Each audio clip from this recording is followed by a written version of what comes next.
quels sont les raccourcis clavier et les options qui peuvent vous faire gagner du temps. C'est parti. Alors, normalement, vous le savez, mais à l'étape tracée, ce qui vous fait gagner du temps, et les raccourcis clavier que vous allez utiliser dans toutes les étapes du logiciel, évidemment, ça va être, les touches du clavier de votre ordinateur. Donc soit, le pavé numérique si elles sont à droite.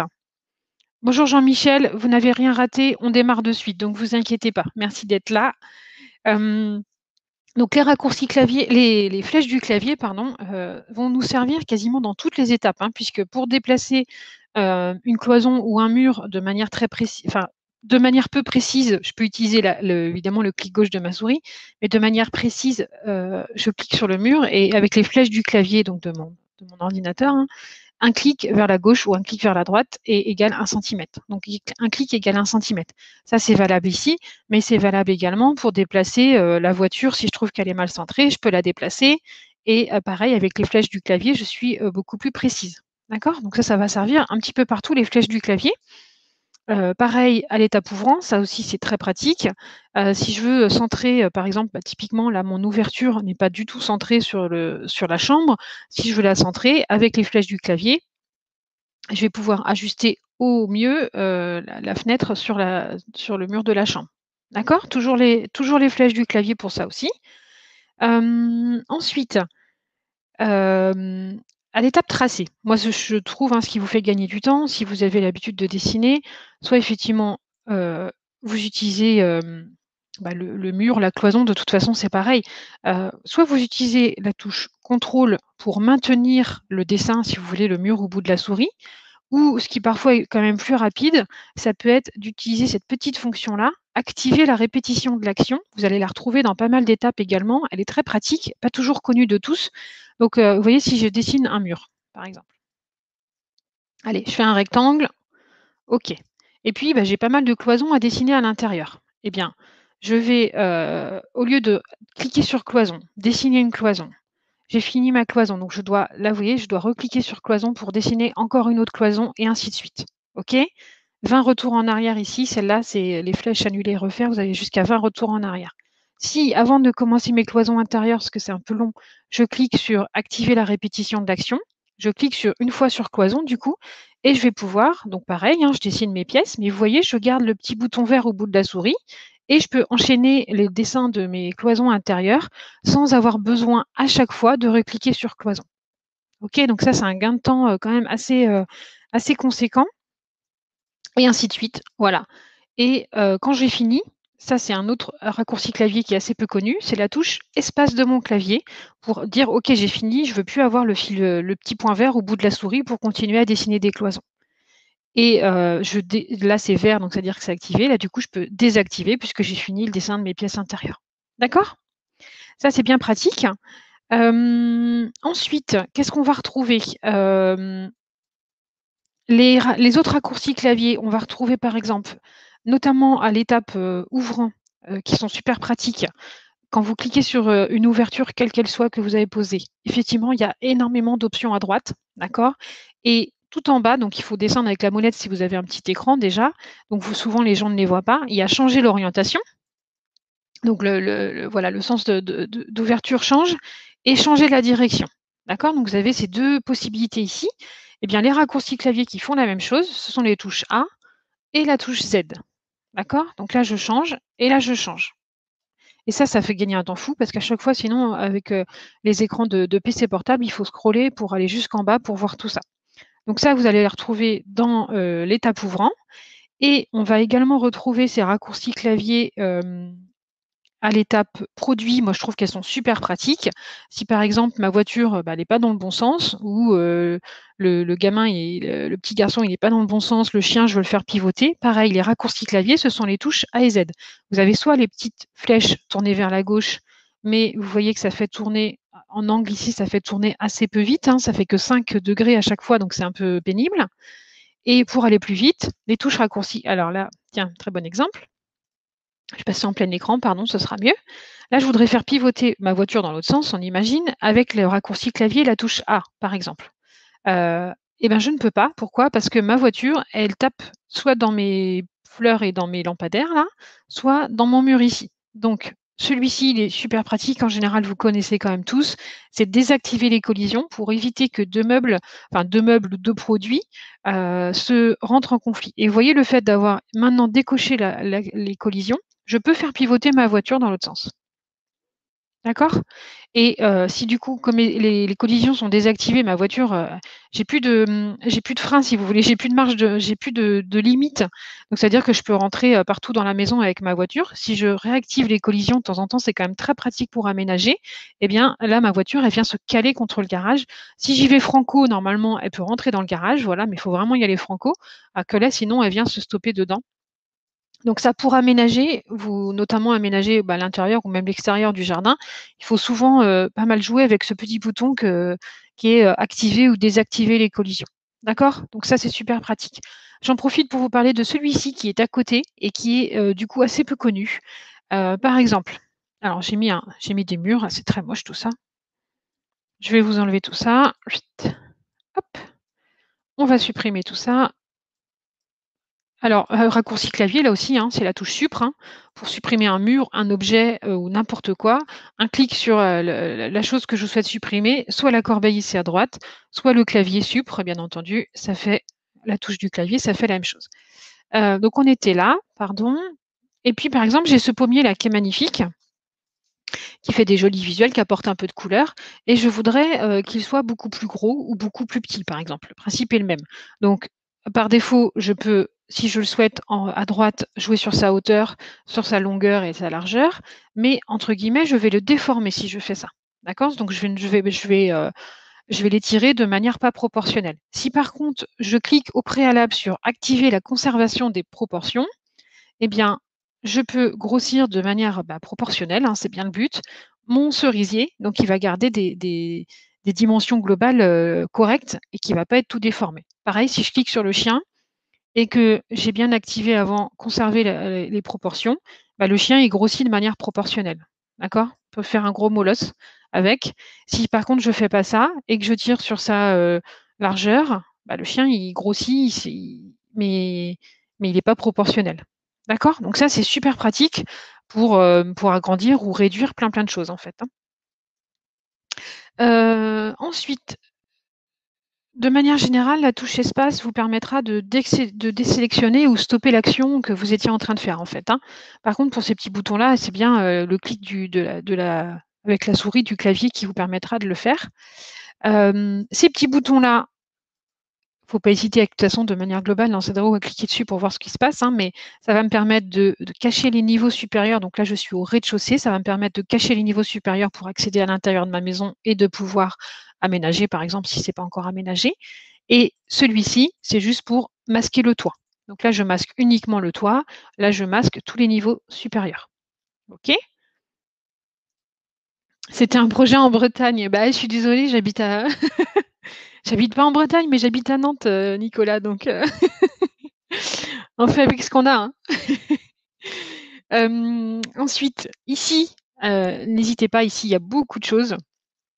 Alors, si je suis à l'étape tracé, et que je vais dans affichage et que, par exemple, vous avez importé un calque et que ça fait beaucoup de choses à l'écran, eh bien, vous pourrez, masquer votre calque.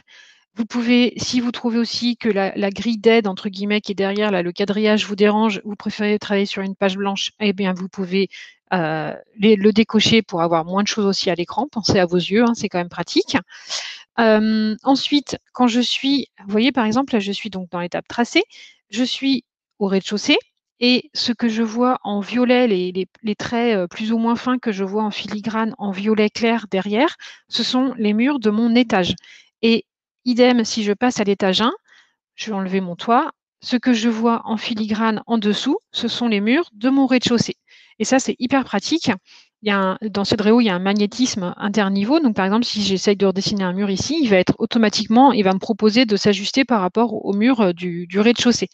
Et si ça vous dérange, eh bien, vous pouvez ici, s'il y avait beaucoup de choses à l'écran, niveau inférieur, je peux voilà, supprimer les murs de mon niveau inférieur pour retravailler.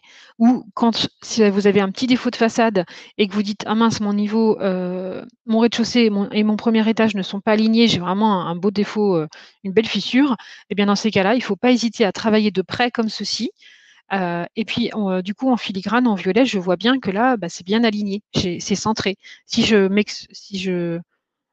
me déporte un petit peu comme ça mon mur, effectivement, là, je vais avoir une grosse fissure et là, je réaligne toujours avec les flèches du clavier de manière précise et là, je suis sûre d'être bien centrée grâce à l'alignement, automatique. D'accord? Et puis, bah, donc je le vois, je vous le dis, hein, ça vous avez dû le remarquer, c'est pas très, très vieux dans Cedréo. Les pointillés ici, quand je suis à l'étage 1, ça peut être aussi très pratique, ça vous indique les ouvertures qui sont positionnées au rez-de-chaussée. Donc si je dois poser une ouverture à l'étage, il va y avoir je vais mettre n'importe quoi, hein, mais il va y avoir, vous voyez, il y a un magnétisme là et qui me propose de centrer. Ça vous manquait, hein, vous nous l'aviez beaucoup dit.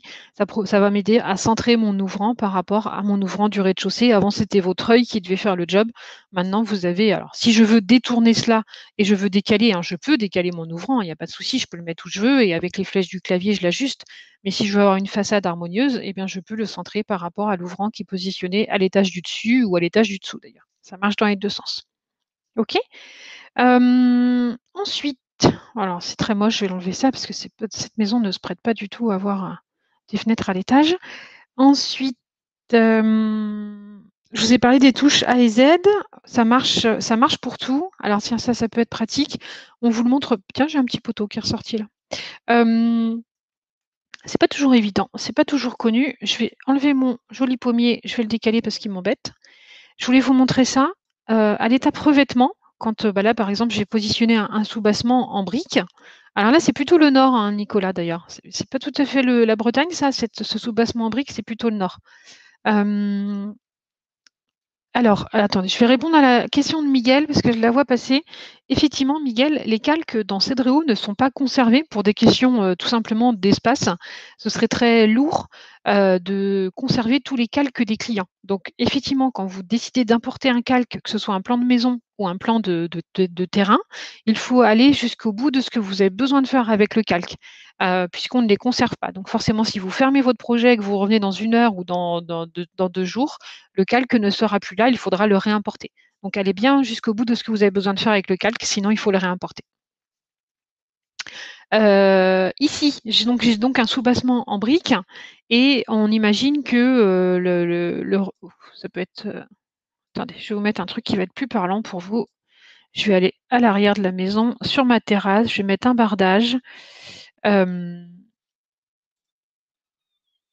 clic sur ma terrasse. OK. On va mettre le même. Alors ça, ces petits boutons là, c'est copier le revêtement, hein. Donc là, je copie le revêtement bois que je viens de mettre sur ma terrasse pour le mettre sur le bord de la terrasse. OK? Et puis, les clients, bah, ils veulent une terrasse bois de cette couleur-là. Je vais redescendre au rez-de-chaussée, on verra mieux. Ils veulent une terrasse couleur bois comme ça, mais par contre, ils veulent des lattes ou des lames, je ne sais pas comment vous appelez ça, des lames beaucoup plus larges. Eh bien, en cliquant sur mon revêtement à droite, j'ai possibilité, en jouant avec l'échelle, donc ça, c'est valable pour le bois, mais aussi pour la brique derrière, pour tous les revêtements qui ont des motifs.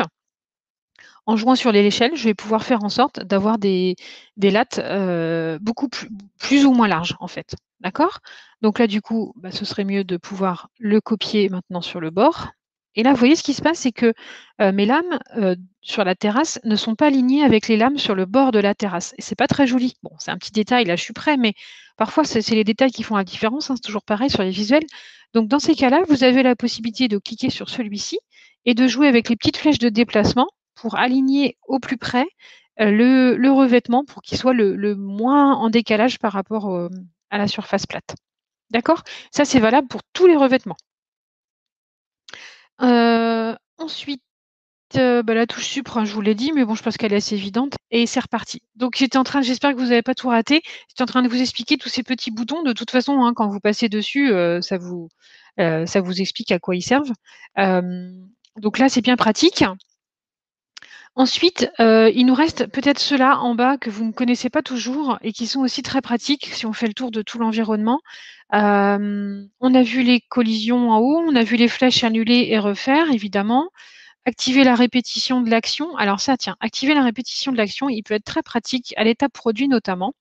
Lorsque vous souhaitez, vous voyez ici, j'ai mis une haie tout le tour du terrain. J'aurais pu mettre une limite de propriété, hein, par exemple. Eh bien, pour faire ce genre d'action et gagner du temps, moi, ce que je vous propose, c'est Vous pourrez tester et voir avec lequel vous êtes le plus à l'aise, mais vous pouvez travailler, là je suis en vue 3D, mais je peux aussi travailler en vue de dessus. Donc je peux dézoomer, d'accord? Je prends un petit peu de hauteur. Et si je veux aller chercher une limite de propriété, il devrait m'en proposer ici. Voilà, je vais prendre n'importe quoi, hein, je vais prendre la clôture comme ça. Et si je veux faire, si j'ai un grand terrain et que je veux faire tout le contour de ma propriété avec ce type de limite, eh bien, vous voyez, je vais pouvoir le positionner. Donc, en vue de dessus, je suis précise. Parfois, la 3D, c'est un peu trompeur. On a l'impression qu'on est bien. Et puis, en fait, quand on se remet d'équerre, on se rend compte que c'est tout décalé. Et donc, en vue de dessus, ben, vous voyez ici, je vais pouvoir faire très rapidement. Donc, avec copier, je vais pouvoir en mettre un autre ici. Pareil, les petites flèches pour le faire pivoter, hein, bien sûr. Là, ça tape dedans, donc il ne veut pas. Voilà.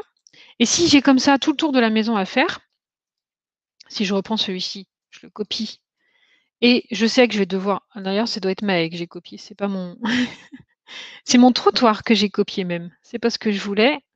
C'était ma clôture en bois que je voulais. Donc je remonte tout en haut. Je vais me mettre là comme ça, vous verrez mieux. Et là, si je sais que j'ai tout le tour à faire, eh bien, je vais pouvoir en poser une. Je fais activer la répétition de l'action. Je copie à nouveau ma clôture, donc elle est sélectionnée, je la copie. Et vous voyez, je vais pouvoir la positionner. Et donc, elle me le garde au bout de la souris. J'en mets une dans ce sens-là, ici. Quand j'ai fini, toujours pareil, la touche espace pour dire stop, j'ai fini. Celle-ci, je peux la faire pivoter, la mettre à la verticale. OK. Il faut que j'arrive à l'attraper pour la remettre, par exemple, bien ici, hein. Je vais vite, mais voilà, c'est pour vous montrer le principe.